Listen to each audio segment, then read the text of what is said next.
ਅਗਲੀ ਜਿਹੜੀ ਹਰਜੋਤ ਸਿੰਘ ਗੱਲ ਕਰੀਏ ਕਿਲਮਰ ਅਬਰੇਗੋ ਗਾਰਸੀਆ, ਇਹ ਇੱਕ ਨਾਮ ਬਹੁਤ ਜ਼ਿਆਦਾ ਮਸ਼ਹੂਰ ਹੋ ਗਿਆ ਸੀ। ਇਮੀਗ੍ਰੇਸ਼ਨ ਜਦੋਂ ਕ੍ਰੈਕਡਾਊਨ ਚੱਲ ਰਿਹਾ ਸੀ, ਜੋ ਡੈਪੋਟੇਸ਼ਨ ਡਿਟੈਂਸ਼ਨਸ ਤੀਜੇ ਮੁਲਕ ਦੇ ਵਿੱਚ ਲੋਕਾਂ ਨੂੰ ਘੱਲੇ ਜਾਣ ਦਾ ਜਦੋਂ ਰੌਲਾ ਰੱਪਾ ਬਣਿਆ ਸੀ, ਕਹਿੰਦੇ ਵੀ ਇੱਕ ਫਲੈਸ਼ ਪੁਆਇੰਟ ਇਹ ਬੰਦੇ ਦਾ ਕੇਸ ਬਣ ਗਿਆ ਸੀ।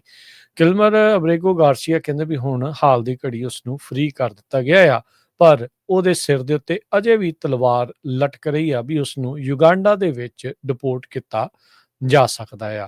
ਹਿਊਮਨ ਸਮਗਲਿੰਗ ਦੇ ਜਿਹੜੇ ਚਾਰਜਿਸ ਆ ਇਸ ਉੱਤੇ ਲਾ ਦਿੱਤੇ ਗਏ ਸੀ ਜਦ ਇਸ ਨੂੰ ਸਲਵਾਡੋਰ ਤੋਂ ਵਾਪਸ ਲਿਆਂਦਾ ਗਿਆ ਸੀ। ਬਹੁਤ ਸਾਰੇ ਜਿਹੜੇ ਜੱਜਿਸ ਆ, ਅਦਾਲਤਾਂ ਆ, ਉਹਨਾਂ ਨੇ ਬਾਰ-ਬਾਰ ਟਰੰਪ ਪ੍ਰਸ਼ਾਸਨ ਨੂੰ ਕਿਹਾ ਸੀਗਾ ਵੀ ਤੁਸੀਂ ਇੱਦਾਂ ਇਹਨੂੰ ਨਹੀਂ ਘੱਲ ਸਕਦੇ, ਫਿਰ ਵਾਪਸ ਲਿਆਂਦਾ ਗਿਆ। ਕਿਉਂਕਿ ਇਹ ਹੁਣ ਇੱਕ ਵਕਾਰ ਦਾ ਸਵਾਲ ਬਣ ਗਿਆ ਸੀ ਐਡਮਿਨਿਸਟ੍ਰੇਸ਼ਨ ਦੇ ਲਈ ਵੀ, ਤਾਂ Trump administration the department of justice ਦੇ ਦੁਆਰਾ ਇਸ ਉੱਤੇ ਹਿਊਮਨ ਸਮਗਲਿੰਗ ਦੇ ਜਿਹੜੇ ਚਾਰਜਿਸ ਆ ਉਹ ਲਾ ਦਿੱਤੇ ਗਏ ਸੀਗੇ।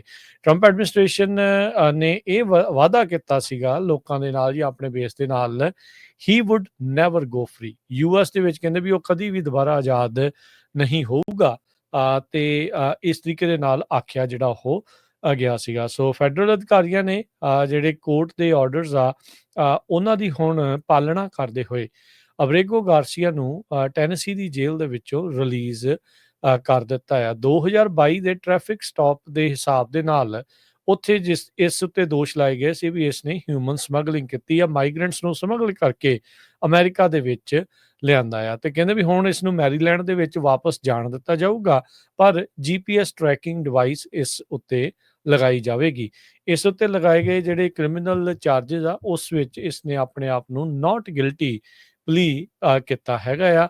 ਯੂਐਸ ਜਿਹੜੀ ਹੈਗੀ ਆ ICS ਤੇ USCIS ਤੇ ਜਿਹੜੇ ਆਈਸ ਵਾਲੇ ਆ ਉਹਨਾਂ ਨੂੰ ਨੋਟੀਫਾਈ ਕਰ ਦਿੱਤਾ ਗਿਆ ਆ ਵੀ ਇਹ ਜੇ ਯੁਗਾਂਡਾ ਦੇ ਵਿੱਚ ਡਿਪੋਰਟ ਇਸ ਨੂੰ ਕੀਤਾ ਜਾ ਸਕਦਾ ਆ ਅਗਲੇ ਵੀਕ। ਜਿਹੜਾ ਆ 2 ਜਾਣੇ ਕਹਿੰਦੇ ਵੀ ਜਿਹੜੇ ਇਸ ਜਾਣਕਾਰੀ ਰੱਖਦੇ ਆ ਉਹਨਾਂ ਨੇ ਦੱਸਿਆ ਆ ਪ੍ਰੈਸ ਨੂੰ, ਉਹਨਾਂ ਨੇ ਦੱਸਿਆ ਆ ਮੀਡੀਆ ਨੂੰ।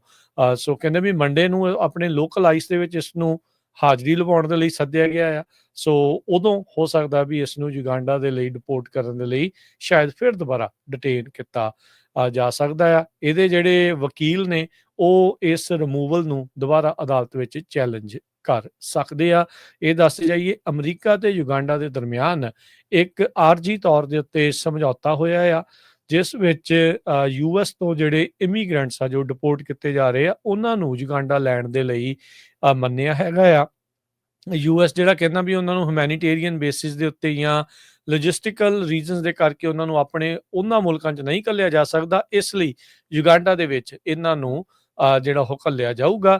ਯੁਗਾਂਡਾ ਦੇ ਫੋਰਨ ਮਿਨਿਸਟਰ ਨੇ ਕਿਹਾ ਸੀਗਾ ਵੀ ਅਸੀਂ ਕੋਈ ਵੀ ਅਜਿਹਾ ਡਿਪੋਰਟੀ ਜਿਹੜਾ ਉਹ ਨਹੀਂ ਰੱਖਾਂਗੇ ਜਿਸ ਦਾ ਕੋਈ ਕ੍ਰਿਮੀਨਲ ਰੈਕਡ ਜਿਹੜਾ ਉਹ ਹੋਵੇ, ਜਾਂ ਜਿਹੜੇ ਮਾਈਨਰਸ ਦੇ ਨਾਲ ਟਰੈਵਲ ਕਰ ਰਿਹਾ ਆ, ਜਾਂ ਜਿਹੜੇ ਮਾਈਨਰ ਟਰੈਵਲ ਕਰ ਰਹੇ ਆ ਵਿਦਆਊਟ ਪੇਰੈਂਟਸ। ਸੋ ਹੁਣ ਤੀਜੇ ਮੁਲਕਾਂ ਦੇ ਵਿੱਚ ਘੱਲਣ ਦੀ ਜਿਹੜੀ ਪ੍ਰਕਿਰਿਆ ਪਹਿਲਾਂ ਤੋਂ ਚੱਲੀ ਹੋਈ ਆ, ਪਰ ਜਿਹੜਾ ਕਿਲਮਰ ਗਾਰਸੀਆ ਆ El Salvador, America, human smuggling case ਤੇ ਹੁਣ ਯੁਗਾਂਡਾ ਵੱਲ ਨੂੰ ਇਸ ਦਾ ਰੁਖ ਹੋ ਸਕਦਾ ਆ। ਹਾਲ ਦੀ ਘੜੀ ਕਹਿ ਲਓ ਵੀ ਕੜਾ ਲੱਗਾ ਆ, ਤੇ ਪਰ ਥੋੜੇ ਚਿਰ ਲਈ ਫ੍ਰੀ ਅਮਰੀਕਾ 'ਚ ਰਹੇਗਾ।